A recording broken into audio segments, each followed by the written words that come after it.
뭐 이런 뭐 객관주의 범죄 이론, 주관주의 범죄 이론 이런 문제도 있더라고요. 경찰관으로 근무하는데 이론을 어느 정도 알면은 도움은 되겠지만 경찰관으로 근무하는데 꼭 필요한 일일까? 사실 사법시험에서도 이런 문제들이 나오면은 나중에 변호사 되고 나서 쓸모 있는 적은 별로 없거든요. 그냥 학자가 됐을 때, 교수가 됐을 때 이럴 때 필요한 건데 과연 이게 필요한 건가? 이런 생각이 좀 들기는 했어요. 보면서. 변호사님 안녕하세요. 안녕하세요. 서범석 변호사입니다. 오늘은 어떤 얘기를 해주실 건가요? 최근에 이제 저의 영상에 댓글에 이런 댓글들이 달리더라고요. 순경시험을 봤는데 난이도가 사법시험이다. 이거에 대해서 좀 얘기를 해달라. 그런 얘기가 있었어요. 그래서 오늘은 객관식 문제 푸는 방법, 그리고 이번 순경시험 난이도에 대한 제 생각에 대해서 한번 말씀을 드려보려고 합니다. 실제로 이번 뉴스를 보니까 부적절 난이도 논란이 지금 계속 나오고 있더라고요. 네. 역대급 순경 시험이라고 하는데 네네. 실제로 이번 시험에 대해서 시험지 한번 보신 적 있으세요? 그래서 한번 시험지를 출력해서 어떤지 한번 봤습니다. 네.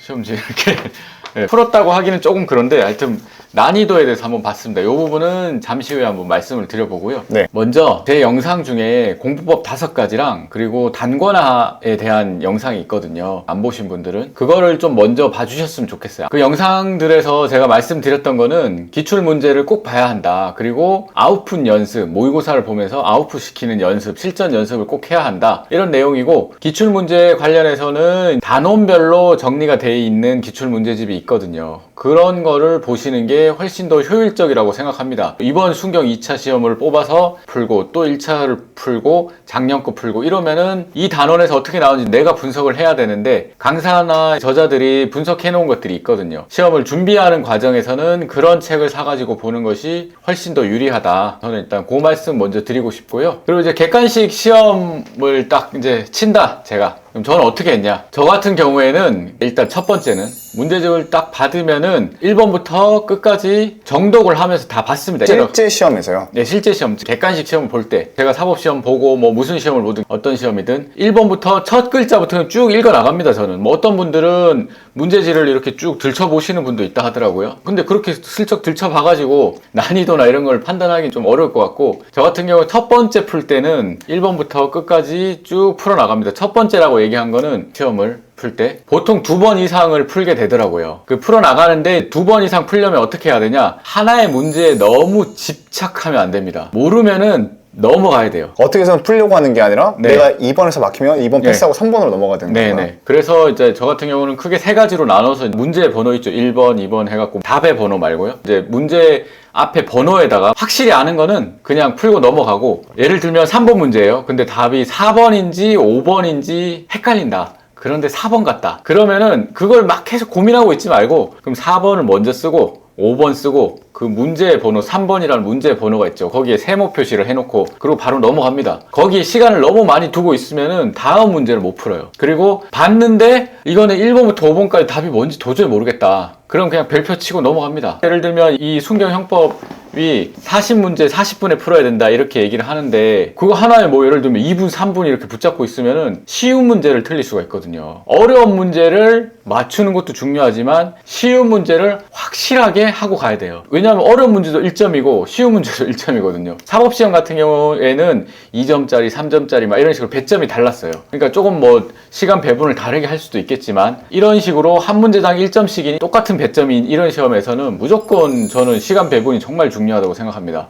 그렇게 해서 이게 1번부터 40번까지 있는데 40번까지 다 풀었어요. 일단은 형법을 가지고 얘기해 볼게요. 이 순경 시험이라는 게 3과목이고 100분이고 100문제더라고요, 보니까. 사실은 이제 100분을 기준으로 해야겠지만 지금 논란이 되고 있는 건 형법이니까 40분에 40문제를 푼다 했을 때 정해진 OMR 체킹 시간이 있죠. 예를 들면은 100분짜리 시험이면은 한 10분 정도 남았다. 그 정도 되면 OMR 체킹 무조건 해야 됩니다. 그래야지 OMR을 못해서 떨어지는 불상사, 정말 일어나면 안 되는 일을 피할 수 있거든요. 그래서 저 같은 경우에 1번부터 40번까지 다 풀었는데 시간이 내가 OMR 체킹하려는 시간보다 많이 남았다. 보통은 그렇더라고요. 그러면은 다시 돌아갑니다. 돌아가서 세모 친 거를 풉니다. 풀어나가고, 그러다가 별표도 풀 수 있으면 풀고 못 풀면 어쩔 수 없어요. 그렇게 하고 이제 시계를 봤는데 내가 OMR 마킹하는 시간이 됐어요. 그러면 그때는 무조건 마킹을 시작합니다. 세모 문제 같은 경우에는 이 시점에 거의 다 풀었어야 돼요. 답을 정했어야 되죠. 그리고 만약에 2번 못 풀었다 그럼 처음에 정한 답으로 무조건 가는 겁니다. 그리고 별표 문제는 답 체킹을 못 하겠죠. 정하지 못했으니까. 그러면은 별표 문제는 OMR을 비워놓고 마킹을 합니다. 이때 미로 쓰지 않도록 정말 조심해야 됩니다. 미로 쓰면 진짜 큰일 납니다. 그러고 나면은 한 몇 분이 또 남아요. 그때 별표 문제를 풉니다. 그거는 사실 못 맞춰도 어쩔 수 없어요. 어떤 시험이든지 100점 만점에 100점을 맞춰야 되는 시험 없어요. 제가 알기로는 대한민국에 그런 시험은 없어요. 보통 뭐 한 7, 80점 뭐 조금 더 올라갈 수도 있고 낮아질 수도 있지만 그럼 자기는 그 100점에 맞춰서 그 정도만 풀어나가면 되는 거예요. 어려운 문제 나왔다고 중간에 멘탈이 흔들려가지고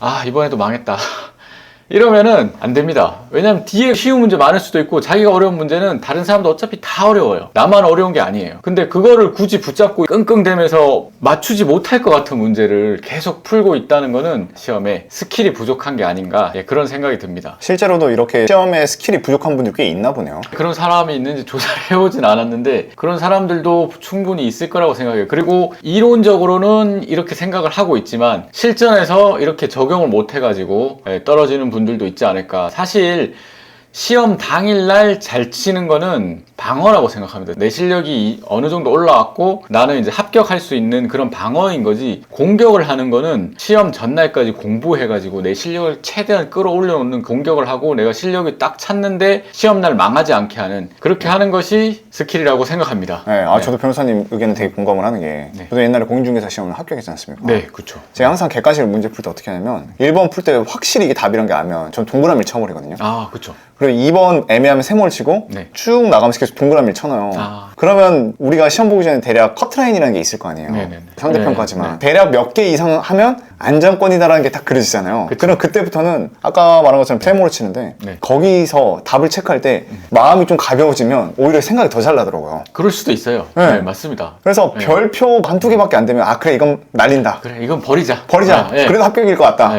그러면 진짜 시험이 빨리빨리 풀리더라고요. 그렇습니다. 그런 게 정말 중요한 것 같아요. 근데 중간에 이걸 붙잡고 있으면은 합격을 할 수 있는 실력인데도 떨어질 수도 있다. 저는 이제 그런 거를 말씀을 드리고 싶었던 거고요. 그 다음으로 이제 논란이 되고 있는 2022년 2차 순경 형법 문제, 얼마나 어려운지 저도 한번 프린트해서 한번 봤어요. 일단은 이게 문제지가 7페이지나 되더라고요. 분량 자체가 엄청나게 많고, 그리고 정말 놀랐는 거는 옳은 것은 모두 몇 개인가, 지문이 가나다라가 있는데 옳은 것은 모두 몇 개인가 고르는 문제가 10개나 있더라고요. 이 문제는 OX를 모두 맞춰야지 풀 수 있는 문제거든요. 사실 근데 우리가 사지선다해서 꼭 4개를 다 알아야지 답을 맞출 수 있는 건 아니잖아요. 그쵸. 근데 몇 개인가를 고르시오가 돼버리면은 그쵸, 힘들죠. 정확하게 모두 알아야 되는. 근데 이게 한 2-3개는 들어갈 수 있어요. 난이도 조절을 위해서 10개나 들어갔더라고요. 그래서 깜짝 놀랐고, 생각보다 이론 문제가 좀 있더라. 그거에서도 놀랐습니다. 뭐 이런 객관주의 범죄 이론, 주관주의 범죄 이론, 이런 문제도 있더라고요. 경찰관으로 근무하는데 이론을 어느 정도 알면은 도움은 되겠지만 경찰관으로 근무하는데 꼭 필요한 일일까? 사실 사법시험에서도 이런 문제들이 나오면은 나중에 변호사 되고 나서 쓸모 있는 적은 별로 없거든요. 그냥 학자가 됐을 때, 교수가 됐을 때, 이럴 때 필요한 건데 과연 이게 필요한 건가? 이런 생각이 좀 들기는 했어요, 보면서. 도대체 시험을 왜 이렇게 어렵게 냈을까요? 그거는 뭐 저도 알 수는 없는데 그 출제의 방향 이런 거가 아마 정해지는 걸로, 난이도에 대해서 어느 정도는 상부에서 지침이 있는 걸로 저는 알고 있어요. 이 어쨌든 공무원 사회에서 내는 거니까. 그리고 그 안에서 이루어지는 일들까지 제가 알 수는 없는데 그건 모르겠습니다. 아니 근데 변호사님께서 또 경찰 생활을 하셨잖아요. 네네네. 그러면 이렇게 순경 시험을 합격해서 들어오신 분들 많이 봤을 거 아니에요. 그렇죠. 제가 예전에 듣기로는 변호사님 옛날에 그 경찰 시험 채점위원인가도 들어갔다는 걸 알고 있는데. 그렇죠. 그런 것도 했었죠. 예전에 채점하러 갔었고, 그러면 이제 어느 특정 장소에 갇혀서 지내게 돼요. 저는 채점이었기 때문에 그때 2일인가 3일인가 갇혀서 그냥 계속 하루 종일 채점만 했었거든요. 경찰이 직접 채점을 해요? 주관식이니까. 이거는 객관식만 있는 시험인데 주관식 시험 같은 경우는 그렇게 하고, 객관식 시험 문제를 낸다고 해도 이거를 출제를 하는데 일주일 또는 2주일 정도 어느 특정 장소에 가서 핸드폰도 다 제출하고 그렇게 출제위원들끼리만 계속 지내면서 문제를 내는 걸로 알고 있어요. 그래서 난이도 같은 경우도 아마 본인들이 모의로 한번 풀어도 보고 할 텐데 왜 이렇게 어렵게 냈을까요? 이걸 보면서 저는 조금 이해는 안 되긴 했어요. 다만 이제 뭐 어렵다 이 얘기만 하고 있을 수는 없잖아요, 우리 수험생들이. 그래서 저라면은 이 다음 시험을 어떻게 준비를 할까 한번 문제 경향을 한번 봤죠. 제가 사실 이거 한번 풀어볼까 했는데 저도 이제 공부한 지 오래됐기 때문에 최신 판례나 판례 디테일한 문구들, 이론 같은 경우는 기억이 가물가물합니다. 그래서 그냥 문제 경향만 한번 봤는데 저라면은 순경시험을 준비할 때 저희 사시 준비할 때도 사실은 크게 다르진 않는데 약간의 이제 차이가 있는 거는 법 규정이 이제 형사법 규정 같은 경우에 은근히 문제화돼서 나오더라. 저희는 이제 형사법은 주관식만 봤는데 형사법이 객관식으로 조문이 나오는데 주로 경찰관들이 쓸만한 규정들, 알아야 될 만한 규정들 위주로 나오더라고요. 뭐 압수수색이나 뭐 고소 같은 그런 것들, 그러니까 그런 특정 조문들을 먼저 외우는 게 좋지 않을까. 그리고 형법 총칙도 의외로 좀 조문이 많이 나오더라고요. 그러니까 그런 조문을 1순위로 먼저 잡고 2순위로는 이건 사실랑 비슷한데 최근 3개년 판례, 최신 판례, 이거는 거의 뭐 현찰처럼 씁니다. 하여튼 요거는 확실하게 잡고 가면은 제가 세보니까 40문제 중에 한 10개가 좀 넘더라고요. 그거를 잡고 들어가면은 시간을 절약을 충분히 할 수 있겠다. 그리고 이제 세 번째가 이제 리딩 판례들. 리딩 판례를 하면은 각 제별로 이렇게 유명한 판례들 있잖아요. 그런 것들 위주로 하고 마지막으로 이론 들어가는데 이론은 너무 깊이 파지 말고 기본만 하는 식으로 저라면은 수험 전략을 그렇게 잡을 것 같아요. 시험이 어려운 거는 크게는 두 가지입니다. 하나는 내 실력이 부족하거나 하나는 시험 자체가 엄청 어렵거나. 내 실력이 부족한 거는 치고 나오면 압니다. 그럼 그건 열심히 공부하는 수밖에 없어요. 근데 시험 자체가 어려운 거는 아까 말씀드린 대로 시간 배분 이런 것들을 잘 연구를 하시면 좋겠고요. 그리고 제가 전에 영상에서 말씀드린 게 있는데 객관식은 비교하는 게 정말 중요해요. 이제 막 헷갈립니다. 어떤 죄인지.